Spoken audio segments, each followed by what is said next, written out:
Got the sound going. All right. So, officially, welcome. First and foremost, we got to start off with thank you guys for returning back to the video. We are on episode 3 of Bringing the Talks. And today I got a really interesting guest. This is not, a lane that too many people are in, especially in the city. At least me, that's just me being ignorant. But, she does it at the highest level. I'm seeing the dance moves a little bit before we record this episode. But let me just cut straight to the chase.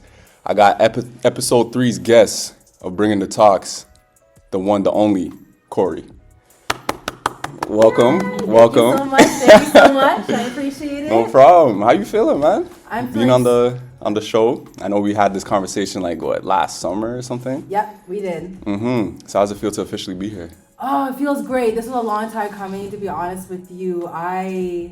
When I heard the opportunity for last year, at first I was like, yeah, sure, why not? And then it sunk in. I'm like, oh my God, I'm gonna be interviewed. But you know what?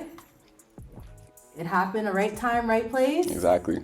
Here at Wheelie, this is amazing. I have to admit, I'm just all smiles right now. Yeah, same. Because I feel the energy, it's high right now, but we'll get into it. It'll get nice and calm and cool and whatnot. So, dancing is a very, interesting thing. Yes. We're moving your body, you're popping, you're locking, and whatnot. What even, started off the desire to want to dance in the first place? I had a passion with dancing from the beginning. That's just who I was. I love music. My dad used to always have his little cassettes all the time and blast his soca. He loved hip hop and R&B. And I would just go off, while they're cooking or cleaning, I would just start. And then my mom and dad would be poking their head and be like, Cori needs to dance. It was in my blood. So I just let it shine now. So how'd you even get into teaching? Because it's one thing to know how to dance. I'm sure it's a completely other thing, different level to teach someone how to dance. Oh yeah. So how did teaching come about? And what was that first class like? Okay, so teaching came about when I was taking my teacher's certificate in jazz, tap, ballet. And where'd you take that at? Oh, I used to go to Denise Lester Dance Academy in Pickering. Jeez, shout out. Oh, shout out, hey. So, it became a desire for me because I do have a youthful energy. And when I was I was being taught to be a teacher and taking exams, because you have to take exams, it came to a point where it's okay, this is my passion. I like doing this. Children, especially children, I don't know, I work really well with children, of course adults as well, but in terms of me starting, it came about where as I was taking my exams, the younger students were like, hey Cori, can you teach me this move? Can you show me this move? I like how you do this move. Can you show me? So after class or before class or when we have breaks, I would actually take one of the students and be like, okay, it's like this, turn and switch, or run and do a switch leg, or kick and use your arms in the right position and things like that. So that's how it started, and it just kind of snowballed from there. Was it ever were you ever nervous? When you're first starting something, especially if you really have a passion for it, so all your emotions are involved. Were you nervous your first class? What was that like? Oh man, the first class, I have to admit, I came extra early because my anxiety is okay, am I gonna be good? Am I gonna be bad? Are they gonna like me? They're not gonna like me? I'm okay, you know what? I'm just gonna go in there and be myself. So to be very honest with you, I had a pack of candy and I went in and I just told myself, you know what, Cori, just push yourself, emulate your teachers all these years, and just mix your own little flavor sauce with it. Yeah, a little bit. Yeah, I feel that. Yeah. So what if you're dancing, you say you're coming up and you're busting your moves and your parents are seeing you, and now other people are, taking attraction to what you're doing. Yes. And now you're teaching people. Yes. The teacher always has a teacher. So who were some people that you kind of looked up to get the way that you dance from? Oh wow. Honest response? I took a piece from all of them. Interesting. I know people are like, oh, I like this specific person. Me, because I appreciate all the teachers because I didn't just look at, okay, they're teaching me this. I looked at what they're passionate about. So let's just say they're really, really strong in jazz. So whichever which way they taught me, I took a little piece from that. Another teacher, if they're really good at tap, I looked at the way that he or she was passionate about it, and I took a little piece from that. So to be honest with you, I made sure I took something. Or from each one of your teachers. Yeah. I feel you. Right? To be quite honest with you, I don't have a favorite teacher. I don't.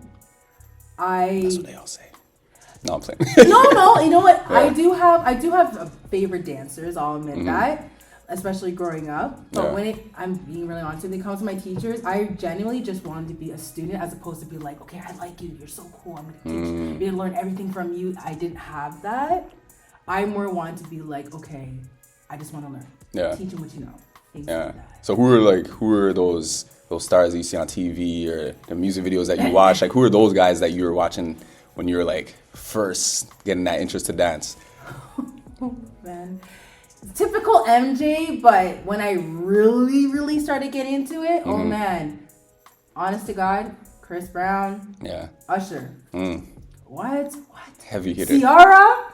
What? Jeez! She actually changed the game, honestly. She changed the game. Yo, Ciara, big ups. Yeah. Big ups. Honestly, me personally, hot take. Talent-wise, Ciara, I'm giving her like top 2. And she might not even be 2. I don't know. Because like to sing, to dance, she's still in great shape to this day. Like, it's wild. So Ciara, MJ, was there anybody else? Style-wise, I did like the choreography that was in Missy Elliott's videos. Oh, she comes with some crazy videos.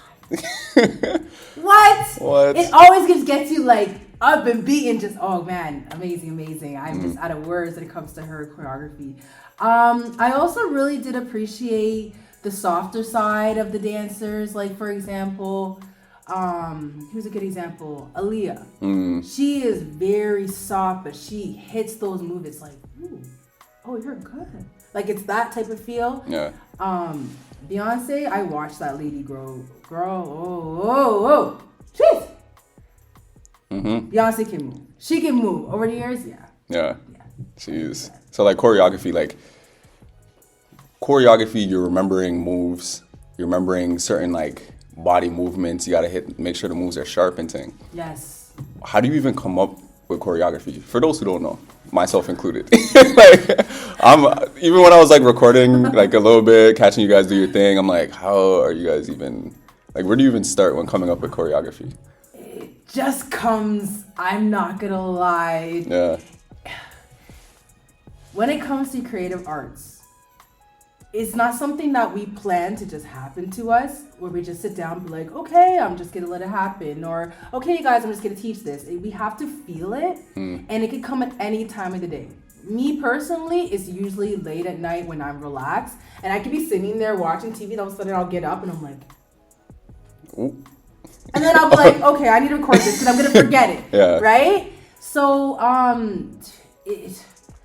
oh man, there's no specific time, to be quite honest with you. It just happens. Yeah. Is there like a specific way, like if you're creating choreography, do you want to like hit certain, like, is there like a checklist in your head? Like, okay, I have to do like some movement up here. I got to get some low movement down here. Like, what is that process like? Yes, 100%. So levels are important because you don't always want to just dance on just like standing up type of thing. In terms of like different arm styles, sometimes your hand be up, sometimes your hand be mid, sometimes your hands will be down. You want to dance with all parts of your body. Like, for example, some dances just use your arms, some dances they mostly use your legs.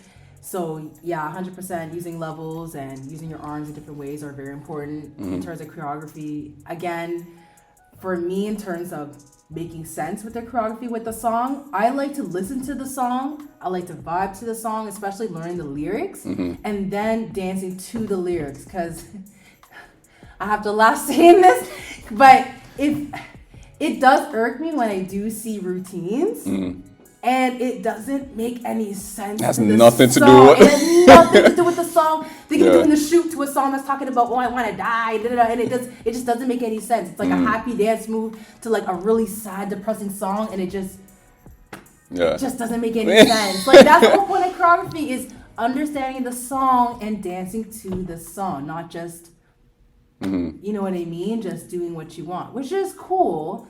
Again, though, dancing has evolved again where the dance moves should make sense with the lyrics. I would say lyrics, right? Because the beat, anybody could do any style to a beat, to be quite honest with you. Yeah. But in terms of like the words to the song, if like for example, I wouldn't make a ballet routine to Meek Mill's hip hop song. That doesn't, a rap song. That doesn't make any sense. It could kind of go hard a little bit though. It could. Yeah. Not gonna lie, it could, but again, it would have to make sense. Exactly. Like if it's soft and controlled, okay. If the song is soft and controlled, then that makes sense. If the lyrics are soft and controlled, okay, that can make sense. But if it's like a hard hitting, it doesn't make any sense. You gotta have your confluences. I see you. Segueing back to the reason for us being here. Yes. What kind of like dance styles do you even teach? And did you always start off with the list that you're about to give me, or was it just like one specific? Good question. So I was brought up specifically on jazz, tap, and ballet. Yeah.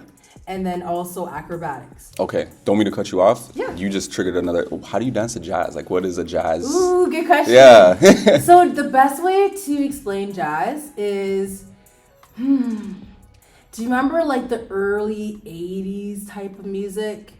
And the way Janet Jackson would dance, the way, oh man, that whole era, Okay. That is actually considered jazz. So it's like,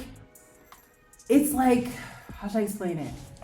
It is ballet type of dance moves, but it's to a faster song, like a pop song, and it's more upbeat in terms of the style that you would have. So it's not like all slow control, like you add like a little jerk arm, but the arms are strong. Jazz. You add a little kick. So that's what jazz really is. It's literally a fast-paced ballet dance moves to like a popular song. Interesting. I never knew that. That's wild. Cool. Hey, you learn something new every exactly. day. Wow. Okay, yeah. So give me a list. Yeah. What kind of dance moves do you teach? And yeah, so starting off with jazz, what else do you teach? Yeah, so there's, like I mentioned, jazz, tap, ballet, acrobatics. There's also hip hop. Oh, I love hip hop. Hip hop is just it's my baby, man. Yeah. Then there's also dance hall. I love my dance hall. I have the reggae. I have the afrobeat, which I dove right into that one. Yup. It became popular. What? Jeez. Love it. And they have so many moves too. Holy. I try to learn on one too, but like, it's a lot of footwork. Like it's hard. It's a lot. Those Africans, what? You guys know how to dance? They got the whole world in a craze, so. I'm telling you. I love it. So you're in your class. You obviously, just like any other class, you have those students that are just hitting every move. You ain't got to tell them nothing. But then you also do have those people that are just, they're not on the rhythm. They just can't catch it. So like, what do you do? What's your approach when someone can't dance? Oh man, good question. Good question. All right. So the first thing I do is I pull them aside and I'll be like, do you hear the beat? Like I'll play the music and I'll be clapping. Because sometimes they just need that extra, okay, so that's the rhythm. Okay. And then usually they catch on. If that doesn't work, or if that's not an approach I would use, I would use counts. I'll be like 1, 2, 3, 4, 5, 6, 7, 8. That actually helps some people because they're like, okay, this is 1, this is 2, this is 3. Like, like, it's easier for them that way. Or I use sounds, which a lot of choreographers do. So I was like, boom, ka, ka. Okay, 1, 2, do, do, do, do. Like, even that helps a lot. I noticed the sound effects helps a lot of people. Like the 1, 2, 3, 4, that's more like jazz and ballet and tap and acrobatics, but when it comes to like hip hop and all of the urban styles in general, like it's a little bit more loose and yeah. The rules are kind of bent where it's like, okay, ka-ka-ka. And then they'll get it. They're like, okay, ka-ka-ka, boom shaka. It's like, okay, you know, they'll get into that. So that does help, believe it or not. Like, I have to just find different ways that they can get it. Or I would say, okay, let's work on the arms first. They get the arms. Then I'll be like, okay, let's work on the feet. Or vice versa. Let's work on the feet first. They get the feet. Then I'll be like, okay, let's work on the arms. And once I do see that there's a balance, I'll be like, okay, let's put them together. And I'll start off slow, and then I'll challenge them in a fun way and be like, okay, this time a little faster. And they get all excited, like, okay, they do a little faster. And I'll be like, okay, now a little faster. They do a little faster. And then I would say something like, okay, let's try it the actual speed. And I'll start off always with the clapping, like 5, 6, 7, go. And then they just do it, and I'm like, bet. It's great. Jeez. Great. Like, how do you unteach someone from being stiff? Essentially is what I'm trying to say. You know what? Yeah. I crack jokes with them. They need to relax. Like, if they're not relaxed, they're going to be stiff. Yeah. That's number one. So I'll crack jokes with them. I'll even say things like 5, 6, 7, 7, and they'll kind of even look like, what? And then if you notice, their muscles are like, yeah. And they start relaxing. So I would do that.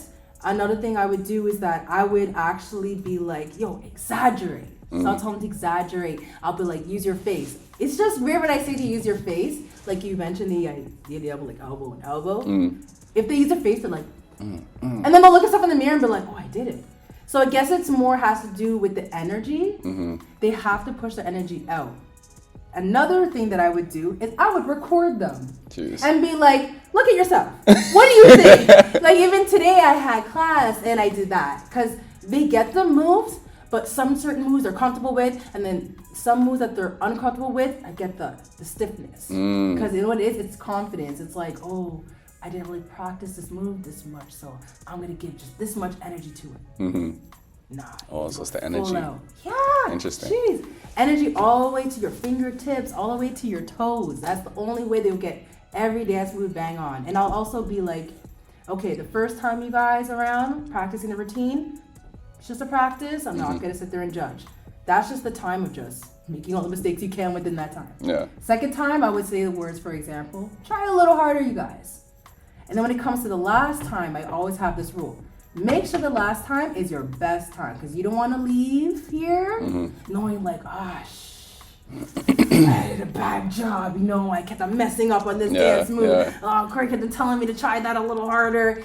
I just tell them to go full out. Do your best so you walk out here happy. And usually that's the key to making anybody of all ages just go hard. Yeah. Again, it's just that challenge. They need someone to challenge them. That's true. Yeah.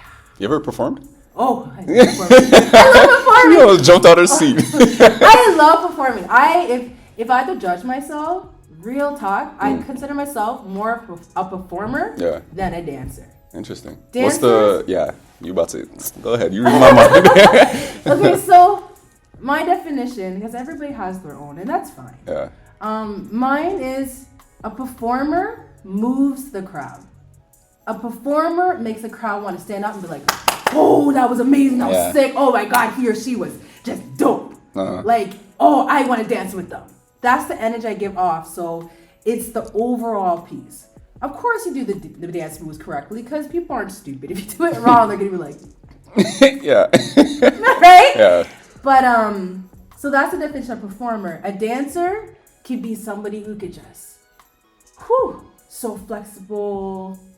Performers, of course, could be very flexible too. But I guess what I'm trying to say is that they just dance and they get like this reaction, for example. That was really good. You did it right, but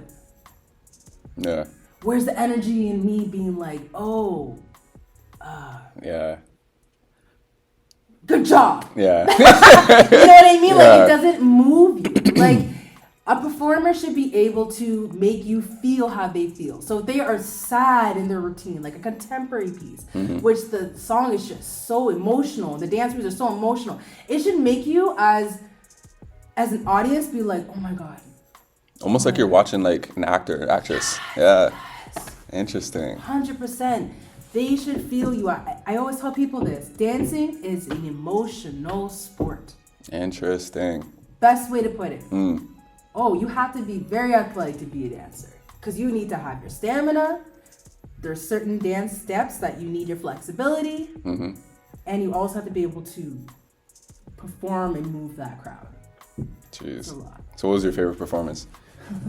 I know you remember it too. Oh man, my favorite performance. I have a few. Oh man, you're taking me back in time right now. Got me scratching my neck. Okay, so it was my last year as a competitive student at my home dance studio. I was performing, it was contemporary, routine called Pearls. It was by Sade. Jeez. My mom's favorite singer. So I already knew I couldn't. I couldn't. My mom would be like, Cori. What I put you in this dance class for? Right? Like, how dare you? So, I remember I was just so nervous because I wanted to like show my mom how good I am. Like it was a lot of pressure, right? So I wouldn't say I would mess up. It's that like I was trying so hard that I wasn't really like my face and my emotions wasn't in the dance. So like our legs were great, my turns were great, my fouettes were great, my jumps were great. But my mom would always say, Cori, feel it. Because me personally, I'm all about pop and lock and hip hop. I love jazz, love tap. When it comes to contemporary, I'm more like, I was like controlled. I had to feel it. Yeah. So it was my last time, my last competition. I was 17. Jeez. And it was at a dance competition called IDC. And all I remember was, I'm going to throw up. It's my last time. Jeez. I'm like, I'm never going to get this opportunity back. I'm like, Cori, like it hit me that this was my last time competing at my studio. Because after a certain age, you go to university, college, you start teaching. You're not considered like a student anymore, right? Yeah. So I went on that stage, you guys, and all I felt was just, oh my God, it's your last time. But that was the energy and emotion I needed in order to execute that routine. To take you from a dancer to a performer. Yes. Okay. Yes. See? Yeah. Yes. So I literally put my heart into that routine. I started crying in the middle of my routine. Wow. And like on stage. On stage. Tears are dropping. God, I was tearing. Jeez. And the routine is sad too. Like I had like a basket. It was so cool. My instructor, she made a little, it felt almost like leather. And she put Velcro on each side of the leather and closed it. And underneath the leather, if you were to open it, were beans. So I would open it and pick the beans up and it would fall into like my bowl. I would like dance with the bowl in my head. It was so authentic. I loved it. It like my instructor like literally took that song and used the struggle from like Africa and just like, Cori, do this. Jeez. So it touched a little deeper than just, couldn't even imagine. It was deep and I just danced my butt off. And all I remember, you guys, is my ending pose. I held it and I was just screaming and crying and the whole crowd didn't move. So I actually thought I did something wrong. But when it came to me walking off the stage, that's when I got the claps and things like that. But by then, I was too emotional to stay to hear that. And also too, off the stage is like a tunnel. So I didn't hear it because I was already off the stage. Yeah. Then it came to adjudication. And I remember I was standing up and I was in my feelings because I'm like, oh, it's my last time. Like, sorry. It was my last time. I'm like, I'm never going to perform again. I don't really want to. I just don't want that feeling. I'm just like, no, I just want to go home. Like, I just felt being the only black girl too. Whole different. It's a whole different energy being the only black person in a predominantly white competition, and just at the time, I would say avenue of sport. I like to consider dancing a sport. Mm-hmm. And when they said I got first, the whole crowd was like roaring, and I'm on the stage like, this is a prank. Like, that was my face. I was like, what? They're like, Cori, oh my God! Ah! Everyone's like screaming. I'm just like, so I remember I walked up, and all I remember, you guys, is this tall, huge guy from Broadway. So he's all like, oh my God, you were so good. You had me in tears. I'm like, really? He's like, don't ever stop dancing. He grabbed my arms. Like, he didn't like shake me or anything. He's like, don't you ever start dancing. Promise you'll never stop dancing. I'm like, okay. But like, wow. I needed to hear that because that's what embarked my journey on becoming incredibly passionate about dancing and understanding what a performer is. I had to pretty much transition from a dancer, elite dancer, to this is step 2. This is performance, Cori. This is how you move a crowd. Yeah. With your technique, with the level of expertise, the type of dancing that I've learned all these years, and just moving the crowd. Wow. Yeah. Wow. Nah, you telling the story being up on stage like that, a little bit of goosebumps. Like, I could feel the, like what that must have been like for you, which is crazy. Yes. But I do want to ask you though, or at least just tell, the people out there that are going to be watching this, if they're a dancer, if they're not a dancer, like what advice would you give to anybody that wants to dance? We'll just keep it to that. What advice would you give to anybody that wants to dance? To be honest with you guys, take the first step. Find a studio or find a company that fits what you are looking for. Because it's so easily to be drawn by certain people, like, do this, do that, go to this studio, go to that studio. Oh no, just do online classes. No, you will know what's best for you. Mm-hmm. And call them. Take your time to understand if what they're trying to, I guess in other words, whatever that company is pushing, like their mission or what they're trying to promote in the community, if it resonates with you, that is the studio you should go to, because again, you need to be emotionally involved when it comes to dancing so you're comfortable. You're able to be a student in terms of you will listen to your instructor, you can vibe with the type of styles that they're offering, and then jump in 2 feet with that because you already did all the assessments before you go. And don't be afraid to make a mistake because that is the only way you're going to learn. Yeah. Jeez. Have to just laugh at yourself. I laugh at myself already. You have to. You have to. 100%. Beautiful. I appreciate that. Thank you. So, all right, guys, that will be the last bit of the episode. If you guys took anything, any piece of information from this little interview we did here, then my job here is done. I'm your host, Jay Breezy, aka Jay Breezy. This is my wonderful guest, Cori.